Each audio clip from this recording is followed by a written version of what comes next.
Well, welcome to the Striving for Eternity Academy's School of Biblical... No, wait, that was the last one. Sorry. School of Systematic Theology. We've only been in this for who knows how long. But we are welcome that you're back with us. Been a little bit of a crazy day, crazy weather-wise. I guess we are getting ready for the Super Bowl outreach. Therefore, it is freezing out. For those who know what weather is like in the Northeast, it is cold. It's getting even colder. Not liking that. So maybe that's affecting the thinking. I'm a little bit slow today. Okay, so we are glad that you are with us. We welcome all of our newer students that are out with us today. Glad to have you. We are looking into finishing up last week's class. We'll have some special news about next week. We will have something special for next week, but it will not be the Striving for Eternity Academy. So, well, it will be the Striving for Eternity Academy. It will not be a School of Systematic Theology. So you'll have to watch for the end of class to figure out what that's about. But we are looking at this week, as we have been going through our book of Systematic Theology. We're in book number 2. And in book number 2, we are looking at the doctrine of man. No, that's not man like without woman. No. See, okay, all right. I'll tell. So, all right. Here's the thing. You know how woman got her name? Someone's asking. They want to know, how did Adam name Eve a woman? It's very, very simple. God made Adam. He then made Eve. He has Adam name everything. Adam sees Eve and says, "Whoa, man, woman." All right. What? It was, all right, being told it wasn't as funny as the last time I told it. Fine. But we are in the, now, lesson number 2 in the Constitution of Man. Now, last week, let's just do a little bit of a recap. Last week, we had looked at the fact that man was created in the image of God. Man was created in the image of God. And as such, we saw previously that man, being created in the image of God, had certain attributes of personality. And we had looked at that, and that's what makes man different than animals. This is important because man is different than animals. Man is different than angels. Man is a unique creation. Just like angels are unique to their personhood, their nature, to the way that God has created them, so is man. Animals are in a category that's different. And this is where, I know you evolutionists, you have a problem because you think like, yeah, everything's an animal. Except for, oh right, angels that don't have bodies. So therefore you argue that they don't exist because you can't handle the truth. I understand. You need, what was that guy, the actor that would say, you can't handle the truth. That's what you need for the atheists. Because they can't. So, but they'll argue that people are just like animals, and then they complain when people act like animals. Yeah, okay. So we were created in the image of God. Last week we also noticed that man was created as a physical being. Now, do you remember why I said that was an important thing to look at? That was important because if you remember when we had looked at that, we had mentioned the fact that when we look at different types of views that people had of the nature of people, the Gnostics and some of the early philosophers would argue that man is made physical and anything physical is evil, and so people would argue that Jesus couldn't have been a man because that would have made him evil. And that's not what made him evil. It was the sin nature. It was something that was immaterial, and we're going to talk about that in a little bit. But we talked about the fact that God, when he created man in his physical body, he said it was very good. I guess that was probably before Adam put on the 40 pounds, of middle-agehood or something, Actually, what was middle age for Adam? Like 450? I mean, really? Can you picture being like 450 years and then you like realize, oh, I got like, I mean, how much weight did he have to lose? All right.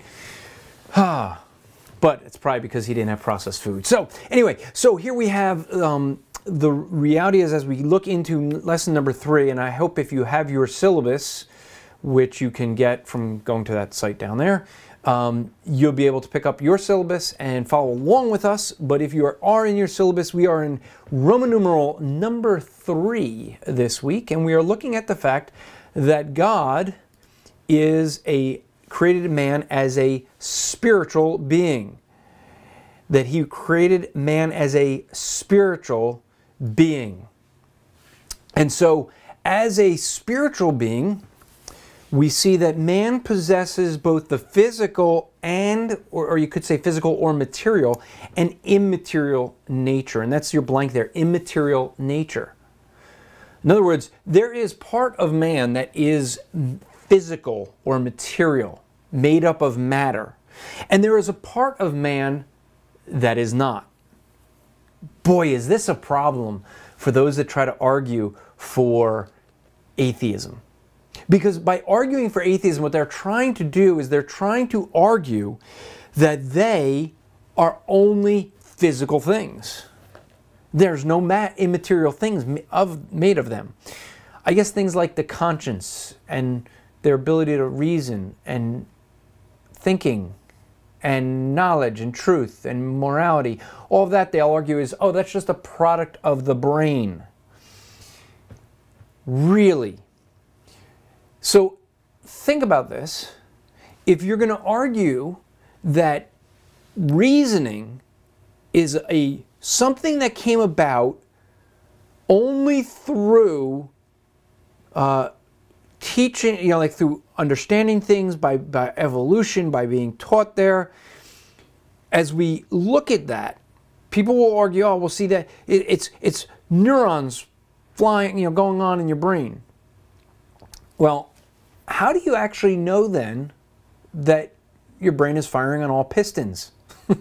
Sorry, couldn't resist. Right, because I mean they're saying there's this firing of neurons and that's what's creating everything. But the reality is that we end up looking at the fact that people's brains don't always work well. And what happened before people evolved supposedly to have a brain like ours? I mean, were there things that were still true? I mean, was there truth in the universe? Did the laws of logic still apply? This isn't a thing I always do with people that will argue that the laws of logic are just something of our that came about through evolution in our thinking process. Really? Okay, we all agree that there was a time before there were human beings. I believe it was 6 days, you may believe it was millions of years. So here's the question. Did the laws of logic apply before there was a human brain? Before people could discover, is what I would say, they would say, actually create the laws of logic. See, I would say we discovered it. They were always there. Because if they say, well, guess what? It was a human brain that did it. Well, there is no immaterial part of man. You got a problem because the laws of logic still were in effect. I mean, the universe, and this is a question you can ask, could the universe have existed and not existed in the same way and at the same time before there was a human brain? That's the law of non-contradiction. Now, some people will actually argue, yes, the universe could exist and not exist at the same time. Then how do you know you're really here? Well, you don't. You could be in the Matrix. And if people really want to argue that they live in the Matrix or that they could live in the Matrix, yeah, you're not dealing with a person that can reason properly. Okay? So the reality is they know they exist and not in the Matrix. But they can't explain it because they don't want to sit there and realize, oh, there actually is laws of logic that don't come about into existence by human thinking. So, man possessed both a physical and immaterial nature. Okay? There are a number of words that come to describe this aspect of man.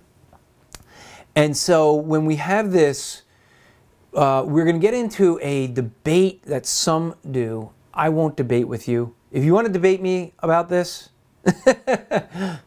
I'll hang up on you. Really. I don't care. But some people seem to think it's like a big deal. But anyway, the issue is that we end up looking at the fact that there's some people that argue for dichotomy and some that argue for trichotomy. What are those two? I'm going to explain them just in case you have people that explain those. I'm going to give you basically where I land on that, and you'll see why I really don't care so much. But people make a big deal sometimes about this. And trichotomy is the argument that man is made up of a soul, a spirit, and a body. So the body is that material part, soul and spirit are the immaterial part. A dichotomist is somebody who is going to believe in two parts, all right? A body, that material part, and an immaterial part that we can call a soul or a spirit. So in other words, the dichotomist isn't splitting hairs on that. I would probably be a dichotomist because I really don't see this distinction that some people make between the two. So I don't see the big deal. I'm sorry. I mean, I've heard the arguments, and if you really want to argue for trichotomy, go ahead. All right. So what we have is we end up with the reality that we do know for sure, and that is that we have both a physical and an immaterial part of us. The physical is what we call a body, and the immaterial is that thing that we would call a soul or spirit and other things. So we're going to start by looking at the first one, which is a soul. So we're going to look at a soul here today, and well, yeah, you can't see a soul. I know that's not, I'm not saying we're going to see a soul. We're going to look at it, but we're not going to see it. Why? Because it's immaterial. You can't see it. I mean, you can't pour me a cup of immaterial things. But we have a soul. And if you look in the Old Testament, the meaning of the word soul in the Old Testament is that the basic meaning from the Hebrew, and if you look in your syllabus there, you'll see there, the Hebrew word for nefesh is, it's the idea of life. Nefesh is the term in Hebrew for soul, which has the meaning of life, and that's your blank there, life. Since it is used in a general way, it can refer to living beings. Let's take a look at some living beings. Here we see in Genesis, a couple of different verses here that we have, Genesis 1:21 to 22, and when you see, you're going to see where life is used for living creatures or living beings. And God said, let the waters swarm and with swarms of living creatures. Let the birds fly above the earth across the expanse of heaven. So God created great sea creatures and every living creature that moves, with which the water swarms, according to the kinds of every winged bird, according to its kind. And God saw that it was what? Good. So what we see in that verse, if you look at that, we'll come back to those other verses in a moment, but what you see at that verse is, this is a general thing. So this is speaking of animals in that passage that we just read. So does your dog have a soul? Well, in the general sense of this Hebrew word, yes, it's a living being. Anything that is a living being in that sense is said to have a soul. So let's keep going. In Genesis 1:24, you'll see it refers, God said, let us bring forth living creatures from their kind.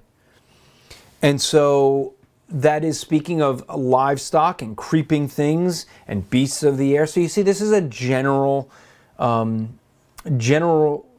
living creatures. So you can look at chapter 2, verse 7 there at the bottom. Then the Lord formed man from the dust of the ground and breathed into his nostrils the breath of life, and he became a living creature. So what you see there is that it speaks not only of animals but also of man. But you see here it's a general sense just referring to living things, to living creatures. So the other thing that it refers to, someone is asking whether we need to take the do I have to take the train to get a soul? Soul train. That's a really dated joke, whoever put that in there. I mean, you must be, to remember Soul Train, just saying. you know. But anyway, so not only does it refer to living beings, but if you look in your syllabus, that which departs from the body is called a soul. And this we see in Genesis 35, verse 18. And as her soul was departing, for she was dying, she called on his name Ben-Oni, but his father called him Benjamin. So what you have here is, this is speaking of something that departs from us when we die. This is a part of us. Now, here becomes this question. So if animals are called a soul, and the soul is that part of us that departs when we die, do animals go to heaven? Well, don't know of any place that says that any animals will be in heaven. I'm sorry. I know you want your pet dog, Foo-Foo. Oh no, that's your cat, that's Foo-Foo, in heaven. Neither one of them will probably be there. We know they'll be in the millennial kingdom. We'll talk about that in many, many lessons ahead. But so it's a term that's used for, in general, for living things, for that which departs from the body at death. And also we see in Leviticus, it refers to the body itself. In Leviticus 13, when a person, and this is, give you the context, this is dealing with a person who has leprosy, okay? When a person has on his skin of his body a swelling or an eruption or a spot that turns into a case of leprous disease, or the skin of his body, then he shall be brought to Aaron and to the priest, or to one of his sons, the priest, and the priest shall examine the disease area of the skin of the body, and if the hair is diseased and turns white, disease appears to be deeper than the skin of the body, it is a case of a leprous disease. When the priest is examined, he shall pronounce it unclean. Then in Numbers 6, it says, all of the days he separates himself to the Lord, for he shall no longer go near a dead body. Now, what you're seeing in those verses is those verses are using the same word that we're looking at here. And so the soul, in which this is one of those ones that makes it hard for those people that want to make a clear division between a body and a soul, because this is one where the same term used for that soul that departs the body, it can also sometimes be used for the body itself. But the idea of the soul in the Old Testament is the idea of the center of emotional experience. It's the center of emotional experience. And so we end up seeing that this is something that you see. I'm not going to go to all the verses there. I'll give you the verses so you can look them up, so we can move ahead, because there's way too many verses. We have like 50 some verses in tonight's lesson, and we're never going to get through all those. So I'll just give these to you. But the idea of soul in the Old Testament referred to in Job 30, verse 25, the idea of sympathy. We see the soul used with despair in Psalm 43, verses 5. We see it being used in reference to bitterness in 2 Kings 4, verse 27. The idea of hate in 2 Samuel 5:8. The idea of love in Song of Solomon 1, verse 7. And then grief in Jeremiah, verse 13 to 17. So we see in all of those is that the idea of the soul in the Old Testament is this idea of the center of emotional experiences. Those are the emotions that we have, and it could speak of someone's soul referring to their emotions. And that's different in the New Testament. So in the New Testament, the meaning, if you see there, the psyche, which if you maybe take a class in school, I remember my first pastor had to take some classes for his degree, and he took a class in psychology. And so they were asked, one of the first things they were asked was, what is psychology? And he, having a background in Greek, raised his hand and said, it is the study of the soul. And the teacher in this secular school did not like that one bit. Why? Because they didn't want to talk about a soul. But that's what it is. Psyche is soul. Psychology is the study of the psyche, the soul. Now, psyche can refer to a couple things. One thing it can refer to, if you have your syllabus in the first blank, is it could refer to the whole person, the whole person. Let's just take a look at Acts chapter 2, verse 41, and we see, so those who received his word were baptized, and they were added into the church about 3,000 souls. This is referring to a whole person. They're not dividing a person up into, just his physical body or spirit. This is the whole being. 3,000 people, referring to the whole person. So that's one way that we see psyche used. A second way that we see this used, and this is the second thing in your syllabus there, is the word soul can refer to the immaterial part of man. The immaterial part of man. Matthew 10 and verse 28 says, and do not fear those who kill the body, but cannot kill the soul, but rather fear him who can destroy both soul and body in hell. So you see here that this is a case where you see that the soul is very specific to the immaterial part of the person. So here you see this body, soul, two separate things, where before we saw they could be refer to the same thing. So in a technical sense, the soul is the immaterial part of man, where the body is the material part of man. Okay? But the word can be used, and is often used, interchangeably. In other words, it can refer to both the body and the soul, or it can refer to the material and immaterial, let me be more precise, or it can refer to just the immaterial.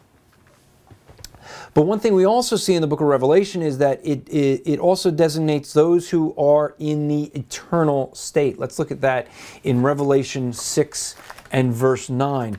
When I opened the fifth seal, and I saw under the altar the souls of those who had been slain for the word of God and had been his witness they had borne. So this is saying that there is part of the soul that is going to be in the eternal state. Part of it, that part of us, that immaterial part of us, that will last beyond this physical body. Now, if you're looking ahead, you're going, now wait a minute, Andrew, you said you only believe in material and immaterial, and you started talking about the soul. Now look at letter B. It's the spirit. Ah, you are a trichotomist. I just knew it. No, that's just another word to refer to the spiritual makeup of man. Man was created as a spiritual being, and as a spiritual being, this is an aspect of how the Word of God refers to that spiritual being of Andrew. So, the Spirit says, it says here, that, or I have in the notes there, this word strictly refers to the immaterial part of man. Now that's where it's different. So, where soul is this word that can be used as immaterial or material, it could be used interchangeably, the word spirit cannot. This word spirit is used only for the immaterial part of man. Man is a soul, that's your blank there. Man is a soul, but he has, or rather is, a spirit. That's from Charles Ryrie. Good little way of thinking of it. So in other words, man is a soul, but he has a spirit, or rather he is a spirit. It's a good way of thinking of it. So I'm going to say it again so you kind of think through that and wrap it around. So man is a soul. In other words, man doesn't possess a soul. He is a soul, referring to his whole personhood. So that's kind of can refer to both the physical and immaterial, so material and immaterial part. But he has or is a spirit. Okay? So although he is a soul, he has a spirit. Okay? So the spirit is something that is beyond the physical nature, something that animals wouldn't have. Okay? For the sake of time, I won't get through all those. So let's just look at, because the spirit of man relates to his immaterial facet, This concept is expressed in many ways in Scripture, and for the sake of time, we're not going to read all those verses, but let's look at them, and we'll just give you the passages so you can look them up later, which is a very good thing to do. To look that up, to look these verses up on your own later, because it's good to check you want to make sure that I'm not lying to you. I wouldn't do it purposely, of course, but everyone can be wrong, even me, believe it or not. But you can look these verses up later. But one is, so the spirit of man relates to the immaterial part of man that is expressed in different ways in the Scriptures. One is by grief. We see that in Genesis 26. Genesis 26 and verse 35, you see grief. And again, knowing that this is something speaking only of an immaterial part of man, what you have there is a case where, because of that, this is something that it cannot be a product of our thinking, as some argue. Okay? But grief, jealousy in Numbers 5 verse 14, contriteness in Psalm 34 verse 18. You have remembering. That's something that's immaterial. Okay, you can't pour a cup of memory. I know. For those of you who watched Harry Potter or read that book, they supposedly had like some way of, of taking memories and pouring them into a dish or something. Yeah, that's not real. Okay, that's called Fantasyland. If that's going to be your argument to try to argue that because people can remember things that's physical, no, it isn't. That's part of the immaterial part of man. Haughtiness in Proverbs, I didn't give the verse, okay. Remembering is Psalm 77 verse 6. Haughtiness is Proverbs 16 and verse 18.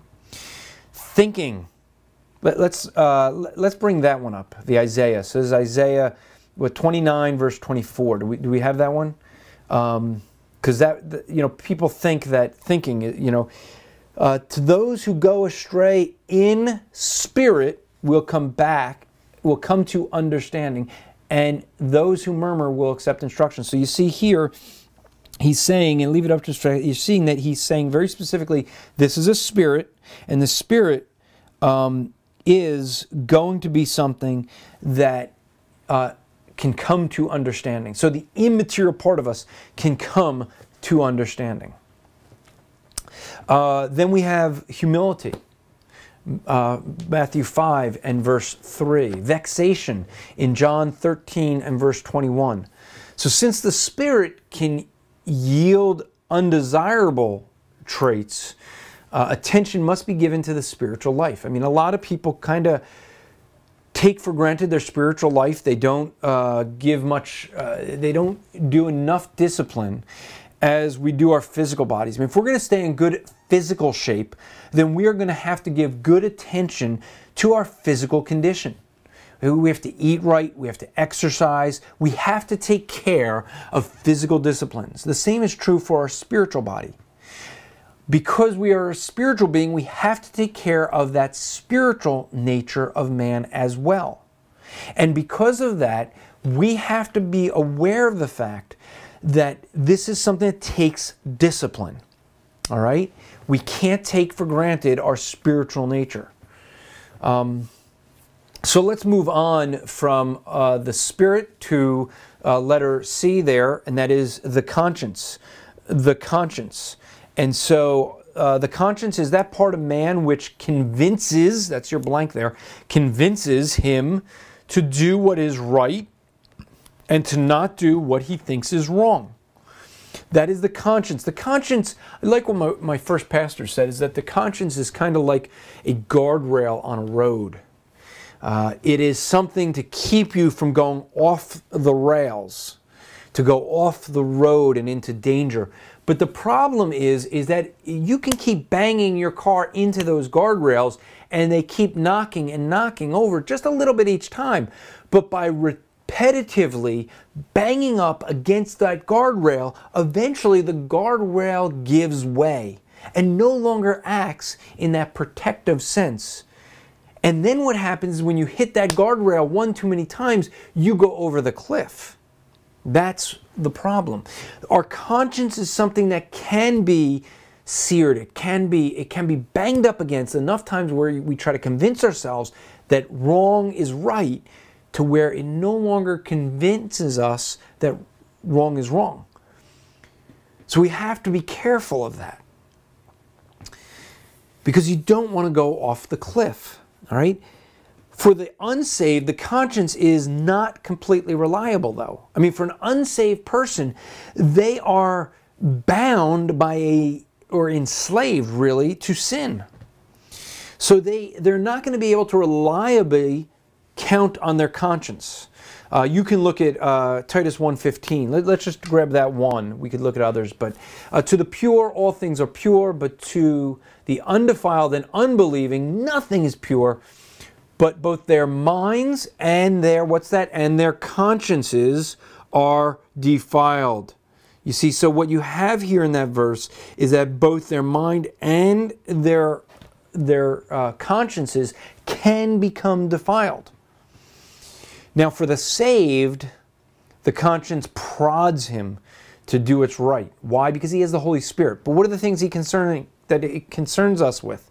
Well, the conscience is going to prod us to be obedient to government. Yeah, you heard me right. You don't believe me? Okay. Romans 13. Romans 13:5 says, therefore one must be in subjection, not only to avoid God's wrath, but also for the sake of the conscience. Actually, we should have put that more of that.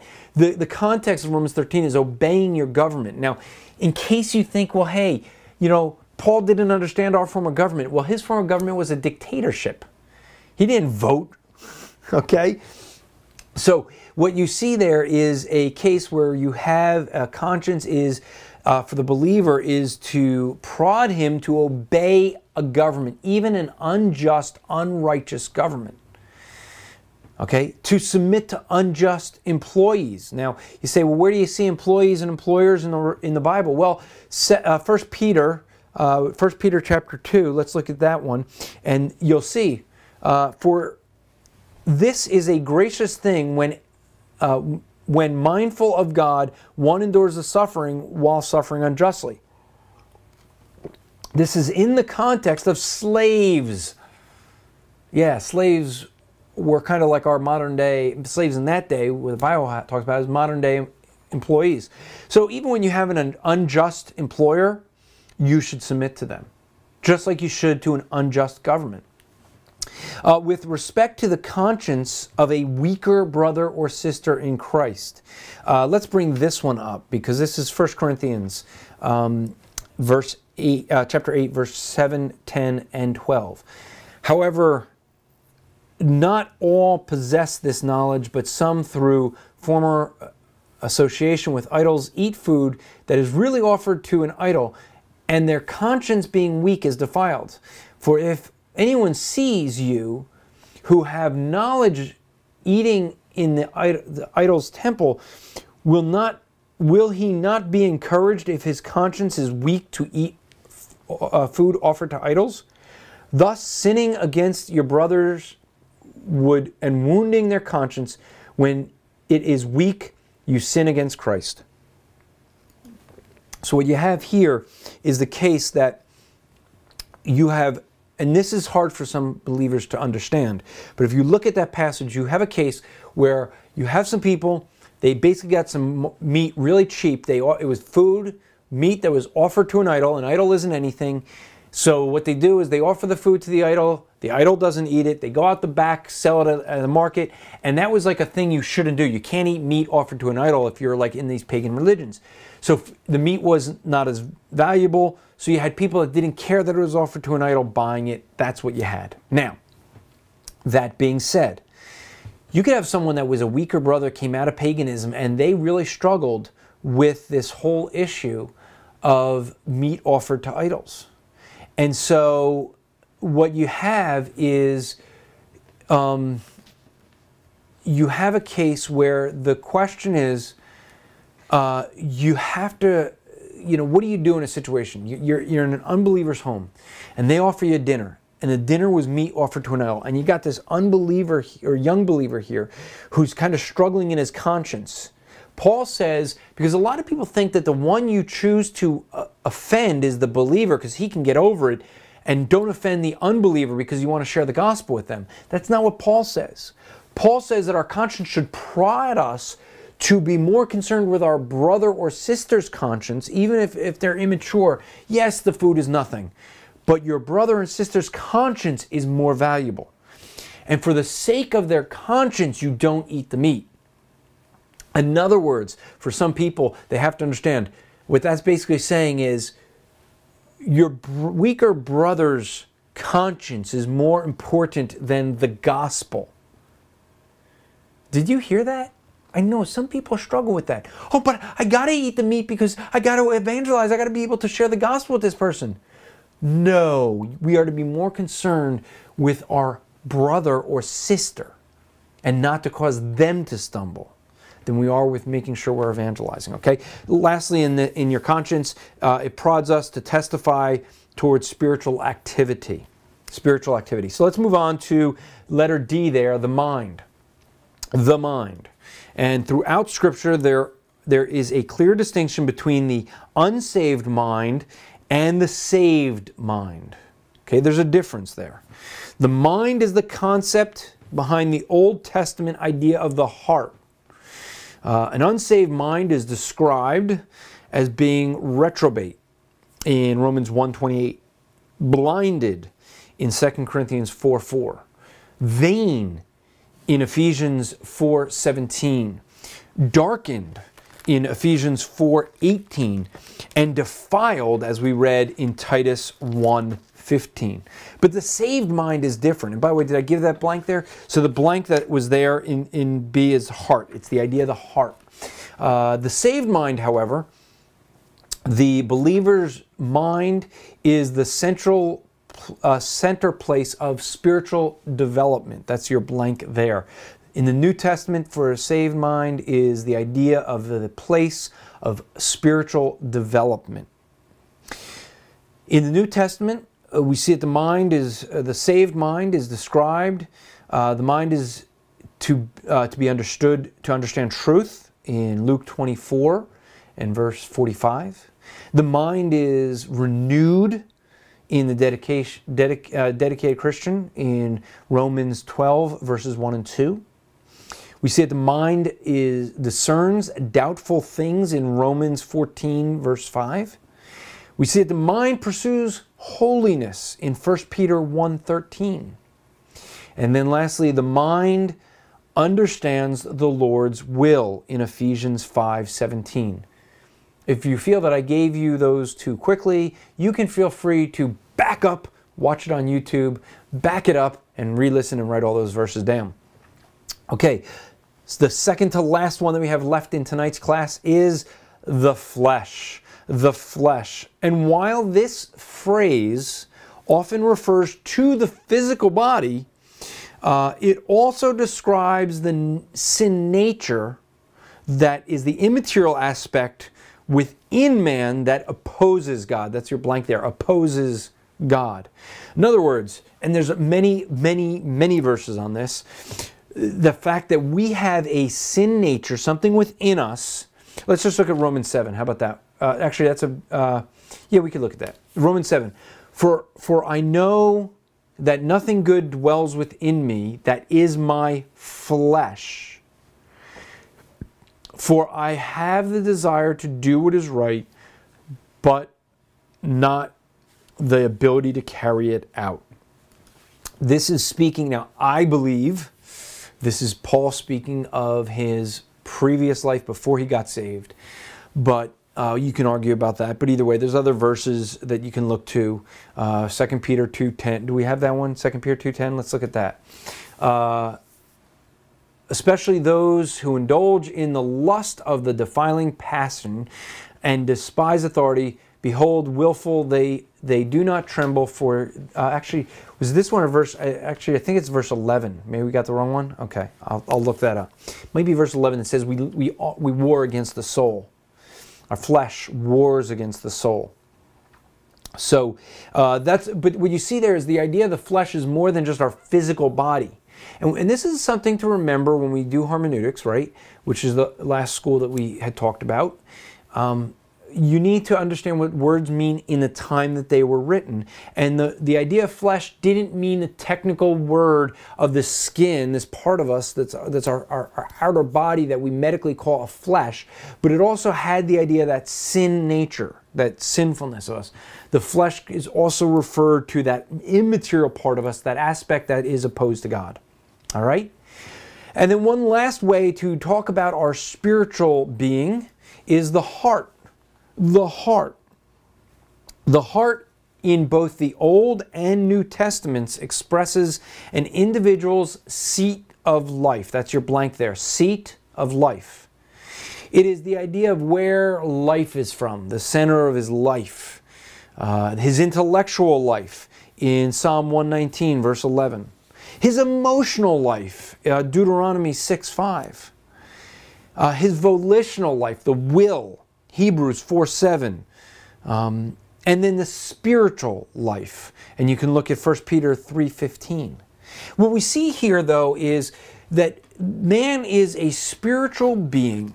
He was not only created in the image of God, he was not only created with a physical being, but he was also created as a spiritual being.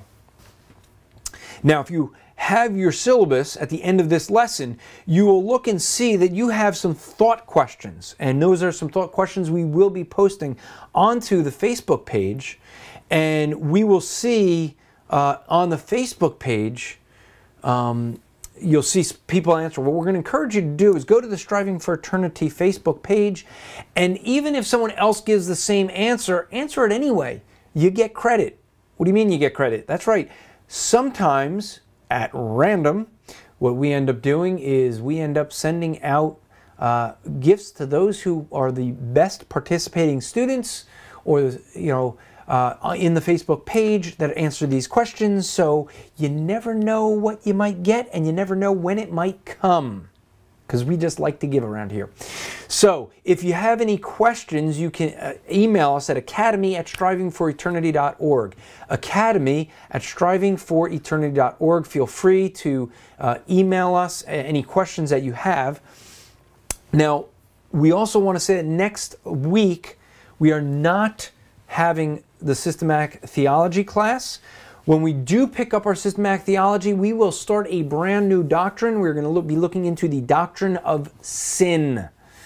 That is going to be really important for us to understand when we get into the nature of salvation, to have a proper understanding of sin, because that is what's going to help us to understand some things that people argue over when it comes to salvation. So we're going to pick up there in 2 weeks. What are we doing next week, you may ask? Very good question. I'm glad you asked.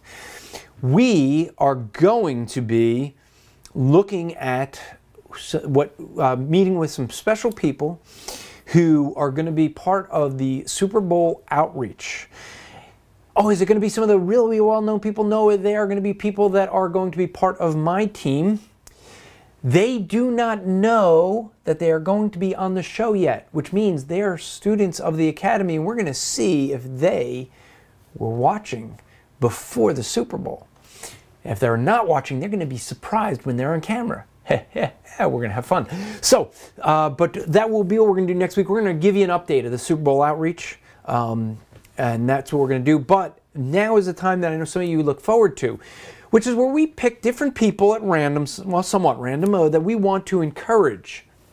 And we're going to ask you to encourage someone that you may not know. Now, you may know this person's spouse if you are active in the Striving for Eternity Facebook group, or especially if you watch live. And the spouse right now can't be watching because she's busy driving to the Super Bowl. I know she's really slow, but we want to encourage you to encourage Todd Pepling. That's the wife, the husband of Jennifer Pepling. The wife, wow, that's bad. Now, if there's no other reason to encourage Todd other than the fact that he's stuck married to Jennifer. I mean, can you picture that? Picture someone that's giggling like that all day long and you're married to her. I mean, life has got to be not only entertaining, but quite interesting being married to Jennifer, I'm sure. But Todd is. Todd's also someone who is very active in the music, in playing in the music ministry in his church. He leads in that, active there, active in Bible study. A guy who is, just one of these type of guys. If you don't know him, you're going to want to get to hang out with him if you ever get. We keep trying to drag him. I was tempted to sign him up for the Super Bowl just to get him out, but oh well. But he's not he's not the evangelist. He's not the one that's going to go out and hand out gospel tracts. That's Jennifer. He's the one that's going to play guitar, and he'll have no problem doing that. But he's also the kind of guy that sits back and, easygoing, really enjoyable to sit back and talk with, and just, a funny guy. Well, you got to be a funny guy if you're going to marry Jennifer. So, but really a refreshing guy to just sit down and talk with, great perspectives on life, and just really a guy who you can sit there and get to be around and say, wow, this guy's just, he's fun. He's enjoyable. I love being around him. He actually has driven I think an hour or two, just because I was kind of coming past his town, and he drove his whole family an hour or two just to hang out with my daughter and I. So it tells you the guy must be nuts to want to drive that far just to see me. That's weird. But, okay, he probably wants to see my daughter. That makes sense. But we want to encourage you to encourage him, because, he probably needs encouragement. All of us do. And so try to get to know him.